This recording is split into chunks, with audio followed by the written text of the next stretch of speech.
Hello. Competitive എക്സാംസിന് repeat ചെയ്ത് ചോദിക്കുന്ന 4 ചോദ്യങ്ങളാണെന്ന് പറഞ്ഞു തരാൻ പോകുന്നത്. അപ്പോൾ ഇതെന്ന് പറഞ്ഞാൽ ക്വസ്റ്റ്യൻസ് പലപ്പോഴും കണ്ടാൽ ഭയങ്കര പാടുള്ളതായിട്ട് നിങ്ങൾക്ക് തോന്നാം.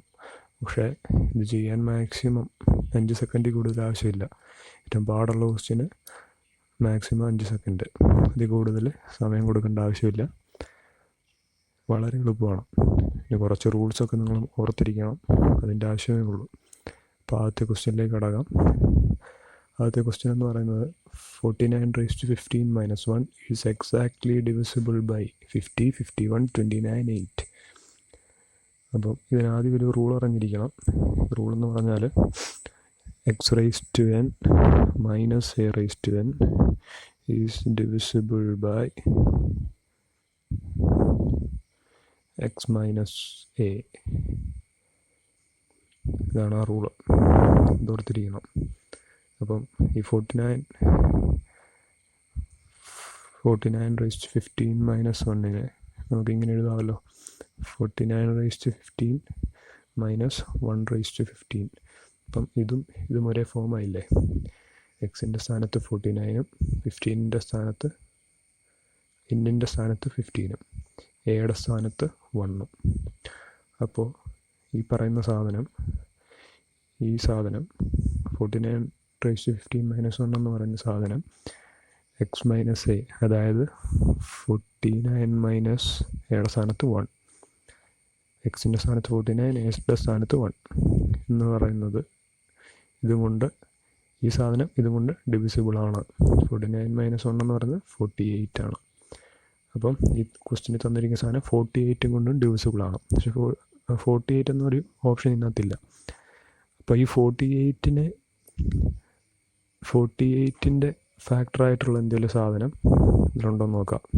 48ൻ്റെ ഫാക്ടറല്ല 50, 51 അല്ല, 29 അല്ല, പക്ഷേ 8 ആണ് അല്ലേ. 8 6 ആണ് 48. അതുകൊണ്ട് തന്നെ ഈ പറയുന്ന സാധനം 8 കൊണ്ട് ഡിവിസിബിളാണ്. ഓക്കെ.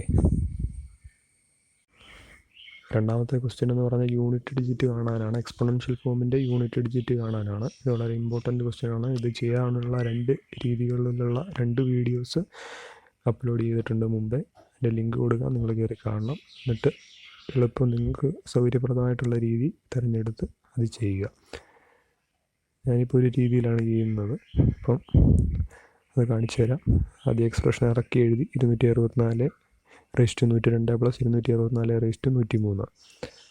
അപ്പോൾ ഇതെങ്ങനെ ചെയ്യാമെന്ന് വെച്ചാൽ 102/4 ചെയ്യുക.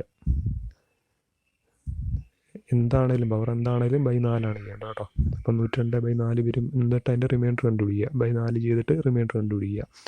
102/4 ചെയ്യാൻ വേണ്ടി നിങ്ങൾ പേപ്പർ എടുക്കേണ്ട ആവശ്യമൊന്നുമില്ല, റിമൈൻഡർ കാണാൻ വേണ്ടിയല്ലേ. അപ്പം 4 കൊണ്ട് ഡിവൈഡ് ചെയ്യുക എന്ന് പറഞ്ഞാൽ 2 പ്രാവശ്യം പകുതി എടുക്കുക എന്നല്ലേ. അപ്പം 102 4 കൊണ്ട് പൂർണ്ണമായിട്ടും ഡിവിസിബിൾ ആണോ? അല്ല. കാരണം 102ൻ്റെ പകുതി എടുക്കുന്നത് 51. 51നെ പിന്നെ 2 കൊണ്ട് ചെയ്യാൻ പറ്റത്തില്ല. അതുകൊണ്ട് തന്നെ 102 4 കൊണ്ട് പൂർണ്ണമായും ഡിവിസിബിൾ അല്ല. അപ്പോൾ റിമൈൻഡർ കാണാൻ വേണ്ടിയാകുന്നതുകൊണ്ട് നമ്മൾ നേരെ തൊട്ട് താഴെയുള്ള സംഖ്യ എടുക്കുക. 101 2 കൊണ്ട് തന്നെ ഡിവിസിബിൾ അല്ല, അതുകൊണ്ട് തന്നെ അതും പറ്റത്തില്ല.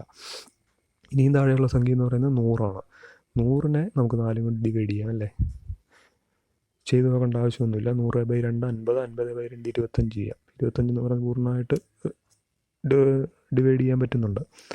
അപ്പോൾ അതുകൊണ്ട് തന്നെ ഇവിടെ റിമൈൻഡർ വരുന്നത് എന്താണെന്ന് വെച്ചാൽ 100ൽ നിന്ന് 2 കൂട്ടിയാലാണ് 102 കിട്ടുക. 100ആണ് തൊട്ട് താഴെയുള്ള പൂർണ്ണമായിട്ടും ഡിവൈഡ് ചെയ്യാൻ പറ്റുന്ന സംഖ്യ. അതുകൊണ്ട് തന്നെ 100ൽ നിന്ന് 2 കൂട്ടിയപ്പോഴാണ് 102 കിട്ടിയത്. അതുകൊണ്ട് 2 റിമൈൻഡർ. ഓക്കെ. ഇവിടെ 2 റിമൈൻഡർ ഓഫ് 102/4 ചെയ്ത് കഴിയുമ്പോൾ റിമൈൻഡർ കിട്ടുന്ന 2. ഇവിടെ 2 കിട്ടിയത് കൊണ്ട് തന്നെ ഈ താഴെ കിടക്കുന്ന സംഖ്യ 264ൻ്റെ അവസാനത്തെ സംഖ്യയാണ് 4. ഈ 4ൻ്റെ സ്ക്വയർ എടുക്കുക. 2 കിട്ടിയതുകൊണ്ടാണ് സ്ക്വയർ എടുക്കുന്നത്. ഓക്കെ. അപ്പോൾ 4ൻ്റെ സ്ക്വയർ എടുത്താൽ 16 വരും. ആ സ്ക്വയറിൻ്റെ അവസാനത്തെ അക്കമാണ് ഈ തന്നിരിക്കുന്ന ഭാഗത്തിൻ്റെ ഈ ടോട്ടൽ ചെയ്ത് കിട്ടുന്ന സംഖ്യയുടെ, അതായത് 264നെ 102 പ്രാവശ്യം 264 അങ്ങനെ 102 പ്രാവശ്യം ചെയ്ത് കിട്ടുന്ന സംഖ്യയുടെ അവസാനത്തെ അക്കം എന്ന് പറയുന്നത് ഈ 4 സ്ക്വയറിൻ്റെ അവസാനത്തെ അക്കമായ 6 ആണ്. അപ്പോൾ ഈ ഭാഗത്തിൻ്റെ അവസാനത്തെ അക്കം കിട്ടി, അത് 6 ആണ്. ഇനി അടുത്ത ഭാഗം ചെയ്യാം. ഇവിടെ അതേപോലെ തന്നെ റിമൈൻഡർ ഓഫ് 103/4 ചെയ്തിട്ട് അതിൻ്റെ റിമൈൻഡർ കണ്ടുപിടിക്കുക. 102/4 ചെയ്തപ്പോൾ 2 റിമൈൻഡർ കിട്ടിയത്. അതുകൊണ്ട് ഒന്നുകൂടെ കൂടുതലാണ് 103. അതുകൊണ്ട് തന്നെ റിമൈൻഡർ എത്ര ആയിരിക്കും? 3. അതുകൊണ്ട് തന്നെ 264 അവസാനത്തെ സംഖ്യയായ 4 ക്യൂബ് എടുക്കുക. 4 ക്യൂബ് എടുത്തു കഴിയുമ്പോൾ എത്രയാണ് വരുന്നത്? 64. 64 അവസാനത്തെ സംഖ്യയാണ് 4. അതുകൊണ്ട് തന്നെ ഈ ഭാഗത്തിൻ്റെ 264 × 264 അങ്ങനെ 103 പ്രാവശ്യം ചെയ്ത് കിട്ടുന്ന ആ സംഖ്യയുടെ അവസാനത്തെ അക്കം എന്ന് പറയുന്നതാണ് 4. എന്നിട്ട് ഇവിടെ പ്ലസ് ആണ് കൊടുത്തിരിക്കുന്നത്, അല്ല ഈ രണ്ട് ഭാഗങ്ങളും തമ്മിൽ പ്ലസ് ആണ് ചെയ്തിരിക്കുന്നത്. അതുകൊണ്ട് തന്നെ 6 + 4 ചെയ്യുക. അപ്പം 10 കിട്ടും. അപ്പം 10ൻ്റെ അവസാനത്തെ സംഖ്യയാണ് 0. ആ 0 ഈ ടോട്ടൽ എക്സ്പ്രഷൻ്റെ അവസാനത്തെ സംഖ്യ എന്ന് പറയുന്നത്. ഓക്കെ, ഇത് പൂർണ്ണമായിട്ട് മനസ്സിലായില്ലെങ്കിൽ നിങ്ങൾ റിവൈൻഡ് അടിച്ച് ചെയ്യുക. അല്ലെങ്കിൽ എന്തായാലും മുമ്പ് ചെയ്തിരിക്കുന്ന വീഡിയോസ് ഇതിനെപ്പറ്റി യൂണിറ്റ് അടിച്ചിട്ട് കാണാൻ വേണ്ടി 2 വീഡിയോസ് ചെയ്തിട്ടുണ്ട്. ആ വീഡിയോസിൻ്റെ ലിങ്ക് കൊടുക്കുക, ആ വീഡിയോ കയറി കാണുക, പഠിച്ചിട്ട് ഈ ക്വസ്റ്റ്യൻ ചെയ്ത് മനസ്സിലാക്കുക. ഓക്കെ, മൂന്നാമത്തെ ക്വസ്റ്റ്യൻ ഞാൻ വായിക്കാം. A 6-digit number is formatted by repeating a 3-digit number. For example, 2,56,256 or 6,78,678 etc. Any number of this form is always exactly divisible by 7 only, 11 only, 13 only, 1001. അപ്പോൾ ഇതിനെപ്പറ്റി ഇതിനെപ്പറ്റി തന്നെ ഒരു വീഡിയോ ചെയ്തിട്ടുണ്ട്. XYZ ഫോർമാറ്റുള്ള നമ്പറാണിത് അല്ലേ?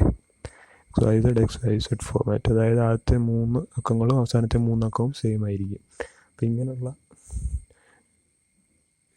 ഡിവിഷൻ എങ്ങനെ നടത്താമെന്ന്, ഇങ്ങനെയുള്ള നമ്പേഴ്സിനെ എങ്ങനെ ഡിവൈഡ് ചെയ്യാമെന്നും ഇതിൻ്റെ ഫാക്ടേഴ്സ് എന്താണെന്നതിനെ പറ്റി ഒരു പൂർണ്ണമായൊരു വീഡിയോ കൊടുത്തിട്ടുണ്ട്, ലിങ്കിൽ കൊടുത്തേക്കാം. അപ്പം ഞാൻ അതിനകത്ത് നേരിട്ട് തന്നെ പറഞ്ഞിട്ടുണ്ട്, ഈ പറയുന്ന ഫോർമാറ്റിലുള്ള സംഖ്യ വന്നാൽ ആ സംഖ്യ എപ്പോഴും ഓൾവേസ് ഡിവിസിബിൾ ബൈ 1001. 1001 എന്ന് പറയുന്നത് 7 × 11 × 13 ആണ് അല്ലേ? 7 × 11 × 13 ആണ് 1001. അതുകൊണ്ട് തന്നെ ഈ സംഖ്യകൾ 7 കൊണ്ടും ഡിവിസിബിളാണ്, 11 കൊണ്ടും ഡിവിസിബിളാണ്, 13 കൊണ്ടും ഡിവിസിബിളാണ്. ഇവിടുത്തെ ഓപ്ഷൻ അപ്പോൾ ഏതെടുക്കുമെന്ന് ചോദിച്ചാൽ 7 ഉള്ളി അല്ല, 7 കൊണ്ട് മാത്രമല്ല, 11 കൊണ്ട്, 13 കൊണ്ട്, 1001 കൊണ്ടും എല്ലാം ഡിവിസിബിളാണ്. അതുകൊണ്ട് തന്നെ 7 ഉള്ളി എടുക്കാൻ പറ്റത്തില്ല. 11ൻ്റെ കാര്യം അതേപോലെ തന്നെ 11 ഉള്ളി അല്ല, 7 കൊണ്ടും 13 കൊണ്ടും എല്ലാം ഡിവിസിബിളാണ്. 13 ഉള്ളിയും അല്ല. പിന്നെ 1001 എന്ന് പറഞ്ഞ് കൊടുത്തിട്ടുണ്ട്, 1001 കൊണ്ടും ഡിവിസിബിളാണ്. അതുകൊണ്ട് തന്നെ ഓപ്ഷൻ ഡി ഉത്തരം. പലരും കാണുമ്പോൾ പേടിച്ചു പോകുന്നൊരു ചോദ്യമാണ് അടുത്തത്, 4ാമത്തെ ചോദ്യം എന്ന് പറയുമ്പോൾ നമ്മൾ ഇത്രയും വലിയൊരു സംഖ്യ × 72 ചെയ്യേണ്ടി വരുമോ എന്ന്. ജസ്റ്റ് ഒരു മൾട്ടിപ്ലിക്കേഷനാണ് ചോദിച്ചിരിക്കുന്നത് അല്ലേ? അപ്പോൾ ഇത്രയും വലിയൊരു സംഖ്യ ചെയ്യേണ്ടി വരുമോ എന്ന് നമുക്ക് തോന്നും. പക്ഷേ അതിൻ്റെ ആവശ്യമില്ല, ഇതിന് ഷോർട്ട് കട്ടുണ്ട്.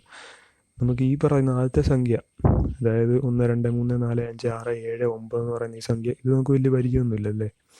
പക്ഷേ ഈ 72 എന്ന് പറഞ്ഞ് നടക്കുന്ന സംഖ്യ നമുക്ക് പരിചയമുണ്ട്. 72 എന്ന് പറഞ്ഞാൽ എത്രയാണ്? 9 × 8 അല്ലേ? അതുകൊണ്ട് തന്നെ ഈ 72 ഇതിനോട് ഗുണിച്ചുണ്ടാകുന്ന ഒരു സംഖ്യ ഉണ്ടല്ലോ, ഇതിലേതോ ഒന്നാണ് ആ സംഖ്യ. ആ സംഖ്യ എന്ന് പറയുന്നത് 9 കൊണ്ട് ഡിവിസിബിൾ ആയിരിക്കും കേട്ടോ. ഈ 72 9 കൊണ്ട് ഡിവിസിബിൾ ആയതുകൊണ്ട് തന്നെ ഇത് ഗുണിച്ച് കിട്ടുന്ന ഈ സംഖ്യ, ഇതിലേതോ ഒന്നായിട്ടുള്ള ആ സംഖ്യയും 9 കൊണ്ട് ഡിവിസിബിൾ ആയിരിക്കും. Answer is divisible by 9 because 72 is divisible by 9. അപ്പം നമ്മൾ ഈ ഓപ്ഷനിൽ നിന്നാണ് ഉത്തരം എഴുതേണ്ടത്. ഇതിൽ 4 സംഖ്യയും എടുത്തിട്ട് ഇതിലേതാണ് 9 കൊണ്ട് ഡിവിസിബിൾ ആയിട്ടുള്ളത് എന്ന് നോക്കുക. അത് തന്നെ എടുക്കാം. 1, 2, 3, 4, 5, 6, 7, 8. അതിനു മുമ്പ് ഈ 9 കൊണ്ട് അങ്ങനെ ഡിവിസിബിൾ ആണോ എന്ന് നോക്കുന്നത്, അതിനും ഒരു വീഡിയോ ചെയ്തിട്ടുണ്ട്, ലിങ്കിൽ കൊടുക്കുക. നിങ്ങളത് കയറി കാണുക. അറിയത്തില്ലെങ്കിൽ എല്ലാവർക്കും അറിയാവുന്ന കാര്യമാണ്. അതെന്ന് പറയുന്നത് ഈ സംഖ്യകളിലെ ഓരോ ഡിജിറ്റും തമ്മിൽ കൂട്ടുക, എന്നിട്ട് ആ കൂട്ടി കിട്ടുന്ന സംഖ്യ 9 കൊണ്ട് ഡിവിസിബിൾ ആണോ എന്ന് നോക്കുക കേട്ടോ. അപ്പോൾ നമുക്ക് ഇതോരൊന്നും കൂട്ടാം. 8 ഇവിടെ 8 പ്രാവശ്യമുണ്ട്. അപ്പം 8 × 8 = 64 ഇവിടെ വരുന്നത്. 64 എന്ന് പറയുന്ന സംഖ്യ 9 കൊണ്ട് ഡിവിസിബിൾ അല്ല. അതുകൊണ്ട് തന്നെ ഈ കിട്ടുന്ന സംഖ്യ 9 കൊണ്ട് ഡിവിസിബിൾ അല്ല. അപ്പോൾ ഇതല്ല ഉത്തരം. ഇനി അടുത്ത ബി നോക്കാം. ബി എന്ന് പറയുമ്പം 9, 1 ഇതെല്ലാം കൂടെ നമുക്ക് കൂട്ടുകയാണ് ഉദ്ദേശം കേട്ടോ. അപ്പോൾ 9 + 9 + 9 + 9 + 9 + 9 + 9 + 9 + 8. 9 എത്ര പ്രാവശ്യമുണ്ട്? 1, 2, 3, 4, 5, 6, 7, 8. 8 പ്രാവശ്യമുണ്ട് 9. പിന്നെ ഒരു 8ഉം കൂടെ ഉണ്ട്. അപ്പം 72 8ഉം 80 വരുന്നല്ലേ. 80 വരും. 80 എന്ന് പറയുന്നത് 9 കൊണ്ട് ഡിവിസിബിൾ അല്ല. അതുകൊണ്ട് തന്നെ ഇത് വലിയ ഉത്തരം. ഇനി സി നോക്കാം. സിക്കകത്ത് 8 എത്ര പ്രാവശ്യം ഇത് തമ്മിൽ കൂട്ടുക. 8, 1, 2, 3, 4, 5, 6, 7, 8, 9 പ്രാവശ്യമുണ്ട്. 8 × 9 എന്ന് പറയുന്നത് 72 72 എന്ന് പറയുന്നത് 9 കൊണ്ട് ഡിവിസിബിൾ ആണ്. അപ്പം ഇതാകാം ഉത്തരം. ഓക്കെ. പിന്നെ ഇത് നോക്കാം. ഇത് 9 കൊണ്ട് ഡിവിസിബിൾ ആണെങ്കിൽ ഇപ്പോൾ 9 കൊണ്ട് ഡിവിസിബിൾ ആയിട്ടുള്ള പല സംഖ്യകളും ഉണ്ടല്ലോ. അപ്പോൾ അത് ഇതിന് ഉത്തരമായിട്ട് വരണമെന്നില്ല. അതുകൊണ്ട് തന്നെ ഇതാകാം ഉത്തരം. ഇനി ഇതും കൂടെ ഡിവിസിബിൾ അല്ലെങ്കിൽ ഇത് തന്നെയായിരിക്കും ഉത്തരം. നമുക്ക് നേരിട്ട് കണ്ടുപിടിക്കേണ്ട ആവശ്യമില്ല. ഇനിയിപ്പോൾ ഇത് 9 കൊണ്ട് ഡിവിസിബിൾ ആണെന്നുണ്ടെങ്കിൽ നമുക്ക് ചിലപ്പോൾ ഇത് ഗുണിച്ച് കണ്ടുപിടിക്കേണ്ടി വരും. പക്ഷേ അങ്ങനെയുള്ള ഓപ്ഷൻസ് തരത്തില്ല. നിങ്ങളെ കൊണ്ട് ഏതായാലും ഇത്രയും വലിയ സംഖ്യ ഗുണിപ്പിക്കത്തില്ല. അതുകൊണ്ട് തന്നെ നമുക്കിതോടെ നോക്കാം. ഇതായിരിക്കത്തില്ലെന്നാണ് എൻ്റെ വിശ്വാസം. നമുക്ക് നോക്കാം. ഇതിൻ്റെ എല്ലാം കൂടെ കൂട്ടി കിട്ടുമ്പം 1, 2, 3, 4 പ്രാവശ്യം 8 ഉണ്ട്, 4 പ്രാവശ്യം 9 ഉണ്ട്, പിന്നെ ഒരു 8 അധികമുണ്ട്. അപ്പം 32 + 36 68 അല്ലേ. 68 8ഉം 76. 76 എന്ന് പറയുന്ന 9 കൊണ്ട് ഡിവിസിബിൾ അല്ല. അപ്പോൾ ഇതും ഡിവിസിബിൾ അല്ല. 9 കൊണ്ട് ഡിവിസിബിൾ ആയിട്ടുള്ള ഒറ്റ ഓപ്ഷനേ ഉള്ളൂ. അതാണ് സി. അപ്പം അത് തന്നെയായിരിക്കും ഉത്തരം. അപ്പോൾ സി തന്നെയാണ് ഉത്തരം. Okay, thank you.